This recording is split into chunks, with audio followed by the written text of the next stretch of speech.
Nueva nota para toda velocidad. Estamos con un grande, con un referente del automovilismo argentino, un referente del Fórmula, un referente del TC2000 y también que nos representó a nivel internacional en las mejores categorías del mundo. Estamos con Miguel Ángel Guerra. Muchísimas gracias por obviamente estar con nosotros, hablar un poquito de autos en esta cuarentena que no hace nunca mal a uno mismo, que es amante de estas cosas.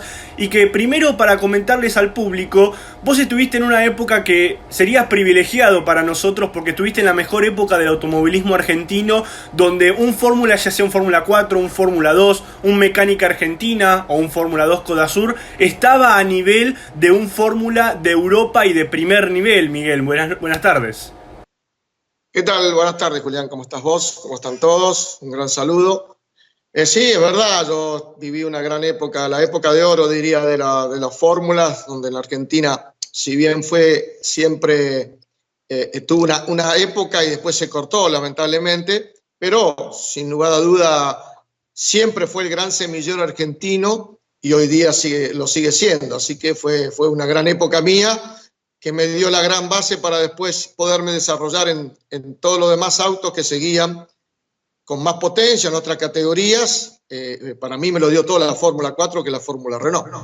Claro, además para la gente que no te conoce quizá y que es de otros países, comentarle que vos acá en Argentina, bueno, fuiste varias veces subcampeón, campeón en distintas categorías de Fórmula, y también comentar cuál era la diferencia o la similitud que había en un Fórmula que se producía acá en Argentina y un auto que se producía justamente en Europa, porque la verdad es que era muy similar y es lo que te permitió también cuando vayas vos a Europa y corras en las máximas categorías, no estar tan desfasado y estar muy relacionado con el Fórmula que te daban. Bueno, obviamente que eso recién yo lo pude palpar y ver cuando fui a Europa, ¿no? Es decir, me di cuenta de que nuestra Fórmula Renault había categorías muy similares o iguales. Yo llegué a Europa y probé por primera vez un Fórmula 3 europeo, que en ese momento la Fórmula 3 europeo era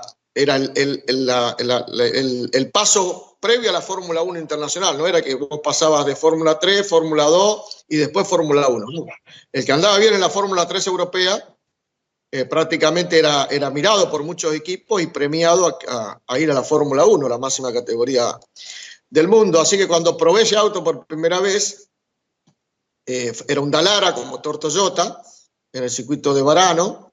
En 10 vueltas hice el récord del circuito y me di cuenta de que la Fórmula 2 nacional quizás era hasta un poquito superior en cuanto a la potencia que tenían esos autos del europeo. Así que ya ahí me daba el primer parámetro que teníamos un automovilismo fuertísimo, técnicamente hablando, y que estaban palo y palo. O sea, obviamente que después también, cuando yo de acá me fui en el año 77, corrí en la Fórmula 1 nacional un año solo, en nuestra categoría acá se usaba la misma goma que la Fórmula 1 internacional, la misma marca, la Goodyear, y era la misma goma, la misma medida. Claro, entonces era una réplica, por así decirlo, cuando ibas a correr allá, pero por ahí con la distinción de que siempre el lado económico fue mayor, obviamente, en Europa. Sí, obviamente, pero la diferencia con la Fórmula 1 internacional a la 1 nuestra en chasis no había diferencia, porque la construcción eran chasis tubulares forrados en aluminio, igual que en Argentina. Había diferencia porque el motor era V8 y la caja importada. Pero después, con respecto a los frenos, a la goma, era exactamente igual. Hasta ese punto, obviamente que estábamos muy parejo. Hoy día, ese punto de diferencia, primero que acá la Fórmula 1 desapareció, la Fórmula 2 está muerta y nos queda solamente el gran semillero que es la Fórmula Renault, que sigue siendo competitivo a las demás categorías de ese escalón en Europa.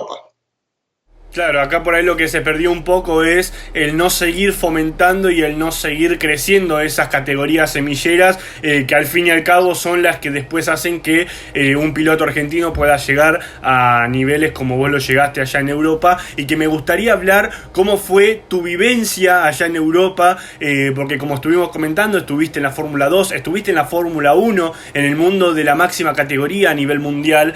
¿Cómo es el día a día de un argentino en esa categoría? Y también obviamente comentar tu paso justamente por esas categorías.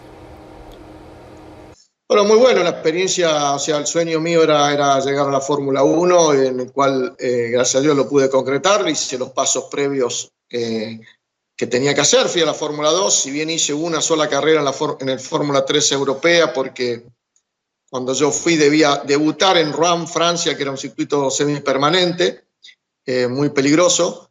Minardi me aconseja de que era mejor que yo hiciera una carrera previa con un auto que me lo daban gratis, me invitaron a correr, y así que corro la primera carrera por el Campeonato del Mundo en Imola, que es paradójicamente después donde tuvo el gran accidente de Fórmula 1, ¿no? Así que bueno, corro esa carrera y después ya me integro al equipo de Minardi, que estaba en esos momentos con Elio De Angeli, que él corría con un Chevron, un motor Ferrari, el mío era un chasis Chevron también, pero con motor BMW. Y ahí empieza mi gran experiencia en el mundo de Europa, ¿no? Claro, además estás justo en una época donde había grandes justamente en la Fórmula 1 y en todo ese ambiente. Mismo justo estuviste en el lapso final que Carlos Reutemann, otro argentino, estuvo en la Fórmula 1. Y también hablar de que esas carreras que vos estuviste, el mundo de la Fórmula 1 en sí, en esa época, porque claramente no es como lo es hoy, cómo es el estar en un gran premio, el estar con los otros Fórmula, ver a tan monstruos del automovilismo estando palo y palo con vos, Miguel. Es un mundo muy frío. En esa época que yo estuve era un mundo muy frío, o sea, no había mucho tiempo para el diálogo entre pilotos. Yo creo que la fórmula en ese momento, en esos años, había mucho más tensión, me parece, que ahora. Se sabía que había muchos accidentes, se sabía que llegabas con un bolsito al autódromo y que quizás ese bolsito quedaba solo, porque que los accidentes eran tremendos. Y era un ambiente frío, pero bueno, obviamente que era, por eso era la Fórmula 1, llegaban solamente 25, 27 pilotos del mundo, no llegaban más. Hoy día los veo un poco más relajados, un poco más que prácticamente ni bajan transpirados. No es porque quiera darle más valor a esa época, pero obviamente que la tecnología hoy los encierra a todos en dónde frena uno, cómo acelerar, cómo se regula la potencia, cómo usan todo lo que usan. Me parece que por lo menos a mí me gustaba más el sistema de que el piloto adentro del auto sea más, sintiera más el auto, manejara mucho mejor la caja y podía también transmitirle a los ingenieros cuál era el error, cuáles eran los caminos. Hoy te enchufan, te dicen qué hace en la entrada, qué hace en el medio, en la salida, y no podés hablar más. ¿Hay alguna historia de que vos estuviste en algún accidente enorme en tu vida dentro de Europa y que estuvo también expuesto a ese riesgo que vos y tanto todos los pilotos temían? Mira, si tengo que calificar un accidente mío, el peor mío fue en Argentina, en Rafaela, donde el auto a 280 kilómetros se partió en tres, murió un piloto, nos pegamos con Luis Di Palma. Ese fue un accidente, el accidente me parece más grande mío que tuve. Después el de Fórmula 1, evidentemente los autos eran muy débiles en la parte delantera. Calcula que ese año se fracturó Max Zurer, se fracturaron un montón de pilotos ese año, y hasta murió el que me reemplazó a mí al otro año, no, el mismo año, Ricardo Paletti, murió quemado adentro del auto cuando se pegó, quedó detenida la Ferrari de Didier Pironi. Él vino de atrás, lo chocó y no pudo salir porque el auto estalló en fuego. O sea, antes era terrible pegarse. Entonces, a veces también yo digo que evidentemente está marcado el destino para cada uno. Si yo voy a mi accidente, yo me pegué a la izquierda y Ayrton Senna se mató en la misma curva a pocos metros a la derecha. Claro, sí, no, además es la exposición que tiene un piloto y a la cual se afronta en cada carrera, de que siempre hay un porcentaje de riesgo y es también por lo que algunas veces se lo ve como un héroe a un piloto.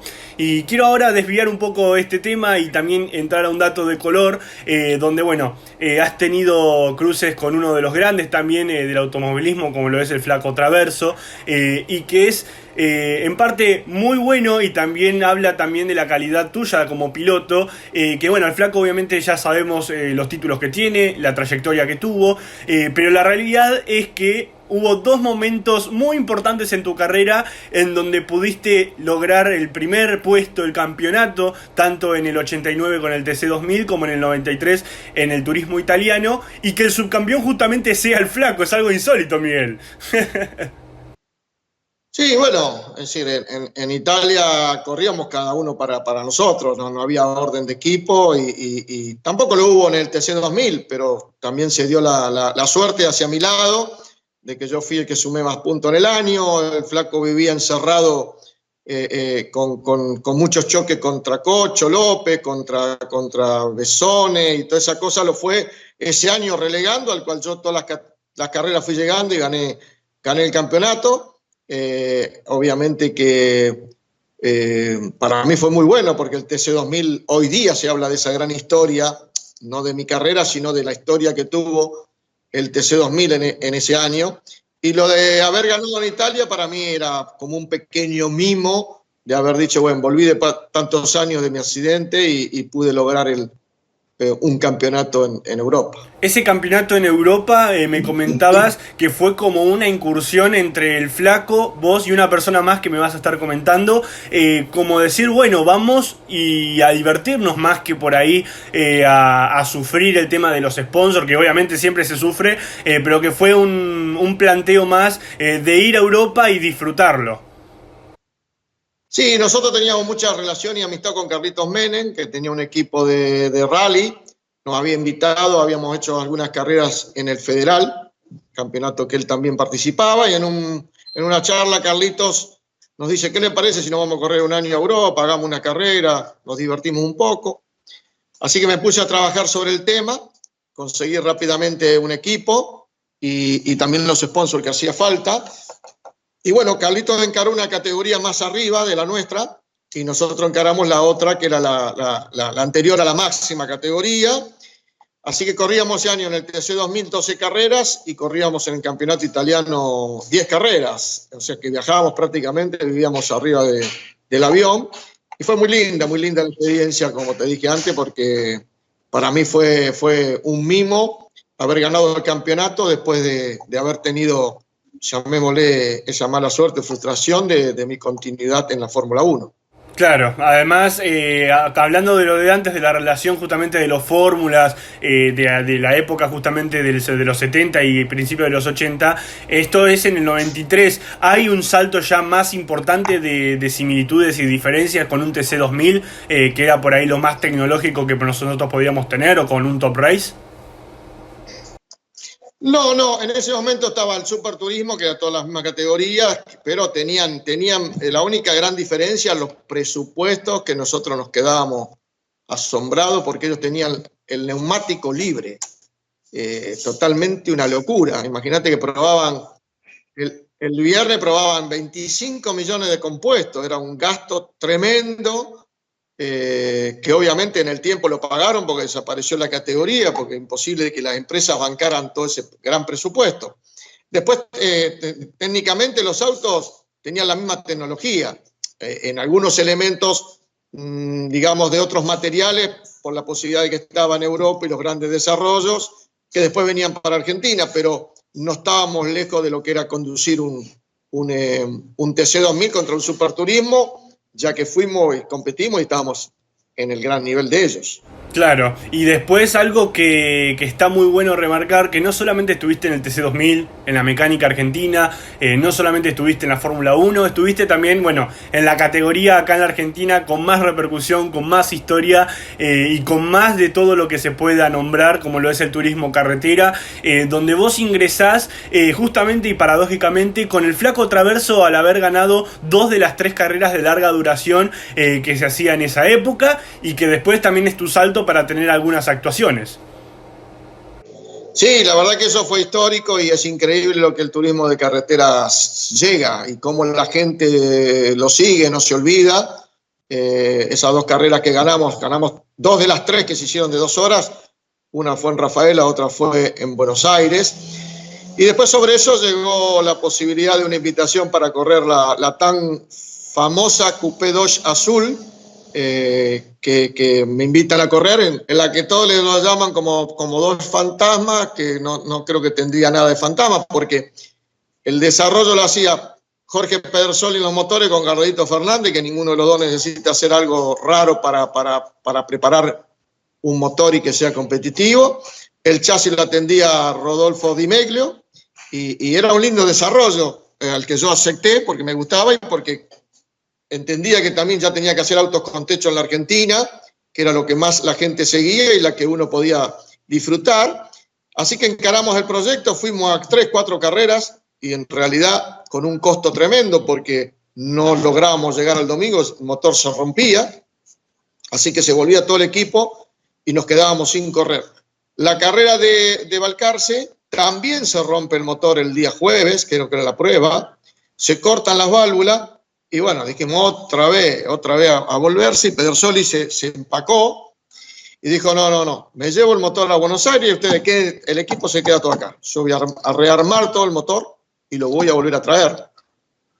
Típico de Jorge Pedersoli de poner empeño y trabajo, además de sus condiciones. Así que volvió con el motor y bueno, el auto era competitivo, se trabajó mucho en el chasis, el motor iba muy bien.